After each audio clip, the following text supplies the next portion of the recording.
معجزه را زنده میدیدن اما با سرکشی میکردن.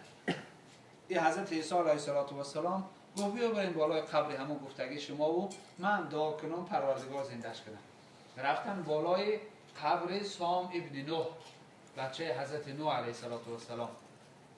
حضرت در همونجا دعا کرد به خدا، پروردگارا همین سام ابن نوح با فضل و کرم و با قدرتی که داری الهی زندهش کو با زبان خواب فصیح همین قوم شهادت بوده پیغمبری مرا و خواب همینا هدایت بشوند.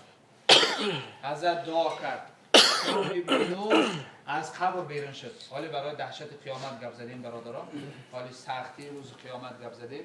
میگه سام ابن نوح از قبر بیرون شد و به حضرت عیسی سخن گفت، شهادت داد به پیغمبری حضرت عیسی، به یگانگی الله شهادت داد.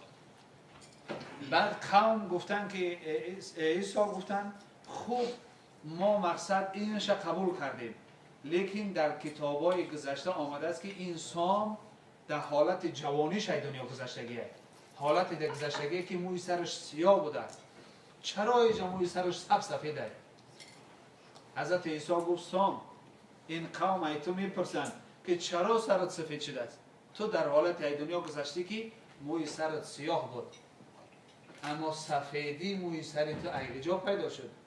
این سام میگه گریان شد و گفت نبی خدا، ای پیغمبر خدا، همین لحظه ای که دعا کردی پروردگار مرا امر کرد که به اذن پروردگارت از قبر بیرون شو، این قدر وجود ما ترس لرزه فرا گرفت که گمان کردم قیامت در خدا مرا فریاد داره. همین لحظه موی سر ما سفید شد. این همین یک لحظه ده موی سری که سب سیاه بود، یا راست میگن موی سر من سیاه بود. این همین جایی که خدا قم به اذن الله و به اذن پروردگارت از قبر بیرون شو، موی سر ما پختوار سفید شد از ترسی که گمان کردم که پروردگار مرا در بازار قیامت فریاد داره که بخی قیامت شده. این بچه پیغمبر هست، حضرت سام ابن نوح بچه حضرت نوح علیه السلام، پیغمبر زاده هست، با ایمان ای دنیا رفتگیه، اما این ترس قیامت موی سرم سفید. حضرت انس گفتن انا همون روزی سختی ده، انا همون روزی وزبینی قیامت ده، سه گروه انسان پروردگار در زیر عرش خودش در سایگی مهمانداری میکنه. حالی پیش از جنت رفتن خداوند گروه از بندگانش را در سایه عرش خودش مهمانداری میکنه، از افتاب و تصویدن قیامت اونها را نگه میداره. حساب و کتاب مردم که بود کرد الله میگه شما داخل جنت شد. یکی از همینا را حضرت انس گفتن واصل الرحم، کسی که به خویش تبارش صله رحم میکنه، رابطه اکا و دادریش، رابطه خویش تبارش بعد از گذشت پدر و مادرش قطع نمیکنه. ولی ما دیدیم نفرایی را که برادراشون تهدید میکنن، ولی الحمدلله اینجا مثلا اتفاقی برادرها رو دیدم، همین نصیحت حضرت انس یادم اومد.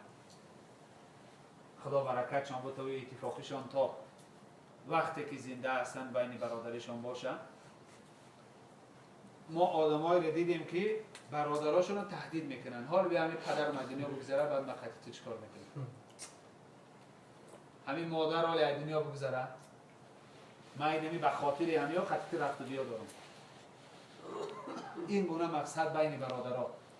حضرت انس گفتن زمان تو را پروردگار در زیر سایه عرش خودش جا نصیب میکند که تو با خویش تبارت صله رحم داشته باشی، رابطه داشته باشی، اکا و دادرداری داشته باشی، اپا و خواهرداری داشته باشی، تقا و امک تا خبرگیری برای خواب خویش تبار تا خبرگیری برای بمید دارا شدم ثروتمند شدم، خواب ناز و کرشمه به سری خویش تبار نداشته باش، بلکه دارا شدی، هر چقدر ما دارا شدیم همون خویش تبار کمبغل ما امید به ما بکنه. میگه انشاءالله همین دارا هست به عقل، خدا خواهد همین عید خانه ما داکنی میآید، انشاءالله خدا خواهد همین بیماری من خبرگیری میآید، او کمبغلش رو که امید ندارم، همون ایمان که دارا شدیم در اولاد بدانیم که همین اولاد هم معکش ایما امید دارد. حال سیله رحم اینقدر مقصد اجر و پاداش داره که نزد پیغمبر صلی الله علیه و سلم نفر آمد گفت که حبیب خدا من بسیار گناهی وزمین کردم، بسیار گناهی وزمین کردم، چیکار کنم الله مرا ببخشه؟ حبیب خدا گفت مادرت زنده است؟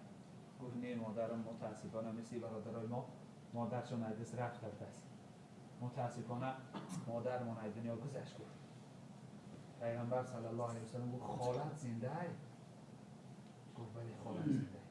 گفت برو پیش همو بگو ده حق دعا کنه پروردگار گناهتون بخشه.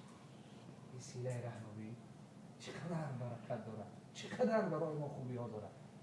خالمون بریم خبر بگیریم، هم خرسند میشن، هم کمپیرک درمون دعا میکنن خدا برکتت بده، خدا دنیا و آخرت آباد کنه. این همین دنیا، این همین دعا هم گناه ها ما بخشیده میشده است، هم درجه من در پیش پروردگار بلند میشه.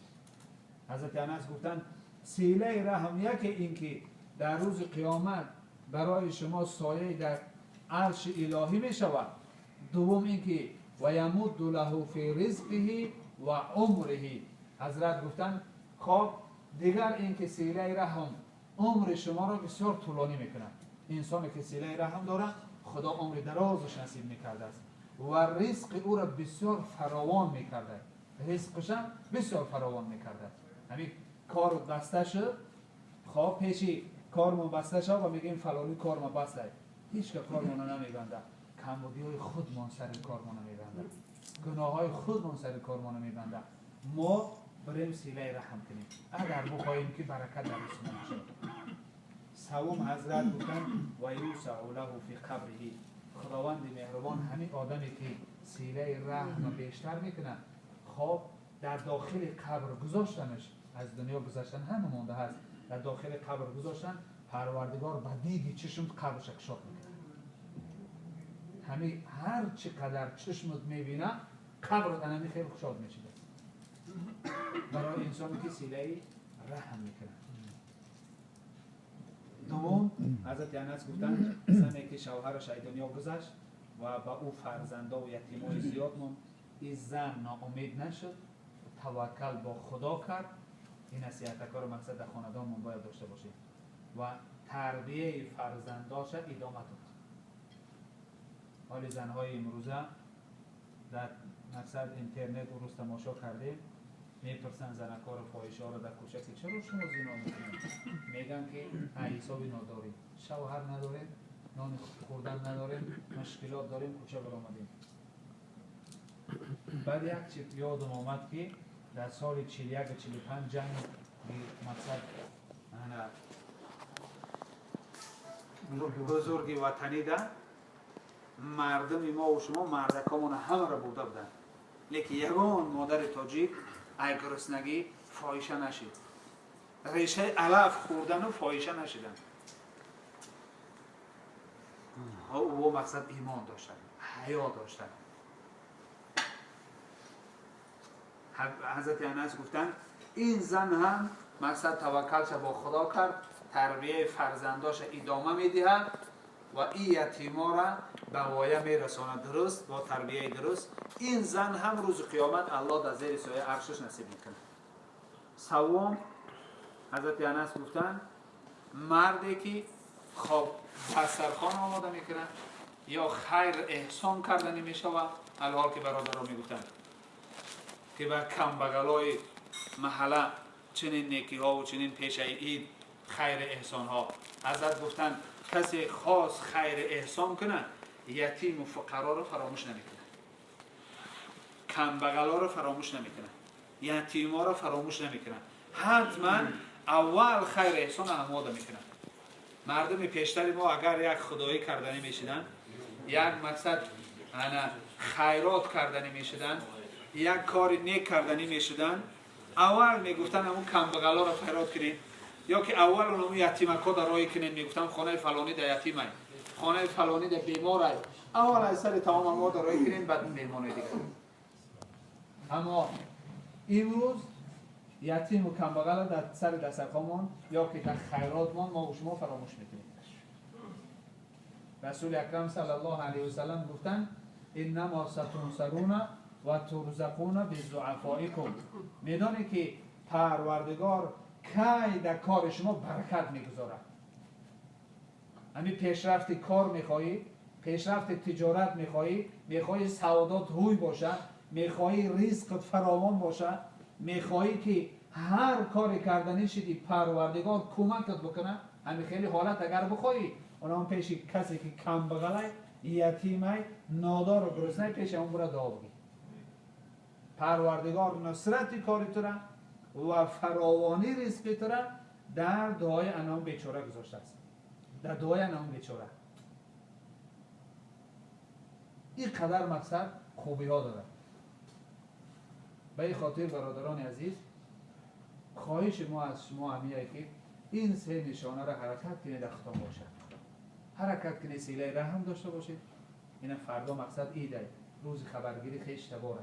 برای این خیش تباره کار خبر بگیرید. همونش که بیماره خروش مقصد دست اون برای سبا یگان مقصد هدیه بودیم برای برکتی رزق خدا، برای برکتی مقصد زندگیتان.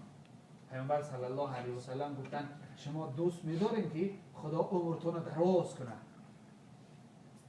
و دوست می‌دارین که پروردگار رزق شما رو فراوان کنه. کی نمیخواه مقصد همین حالت؟ هنسه آدمی که مقصد عمر دراز مخلوش نباشه و فراوانی دسترخوان و زندگیش مخلوش نباشه. هممان انمی آرزو را داریم. هممان نیست آدمی که بگه که من عمر دراز قبول ندارم یا که دارایی و ثروت قبول ندارم. همه انسانیتی را قبول دارم. پیغمبر صلی الله علیه و سلم گفتن اگر همین دو چیز برای شما در کار باشه، سیله رحمه برای زیاد کنید.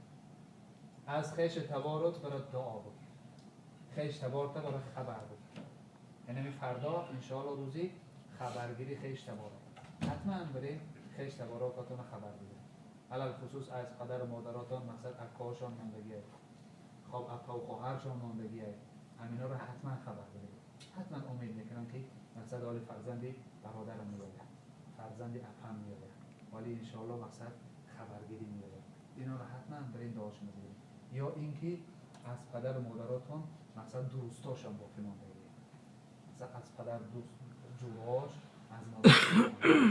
پیغمبر صلی الله علیه و سلم گفتن یکی از حقهای پدر و مادر بعد از گذشتش برای شما همینه که دوستای پدر و مادر خبر بگیرید. حتی عبدالله ابن عمر روایت کردن که هیچ نیکی پدر و مادر ارواحش خرسندتر نمیکنه مگر با دوستای پدر و مادر دوستی کردن. این ابر البر ایصل الرجل ود ابیه. پیغمبر صلی الله علیه و سلم گفتن. عبدالله ابن عمر میگه حبیب خدا صلی الله علیه و سلم گفتن از همه نیکی زیاد در حق پدر و مادر، از همه خوبی زیاد در حق پدر و مادر، بخواهی که پدر و مادر بیشتر خرسند شوند و دوستای پدر و مادر رفت و بیاد. نیکی و دوستای پدر و مادر بکن. همه را خبر گرفتنش برای ما و شما بسیار مقصد اجر و پاداش داره. خدا کنه که این نشستامان سبب فیض برکت و لای نمی‌کنه مادر رحمت کرده و دوستایی که در اینجا مهمانهای عزیز که در اینجا قدم گذاشتن خداوند قدم همشون رو به خانه سبب فیض برکت گردونه. انشاءالله آن اجر و پاداشی که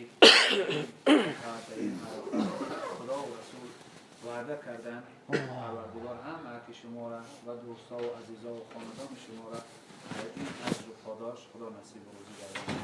انشاءالله نشان قاری احمدین برادر مانند در نوبت اشتراک دارن. نوبت به حضرت میتونیم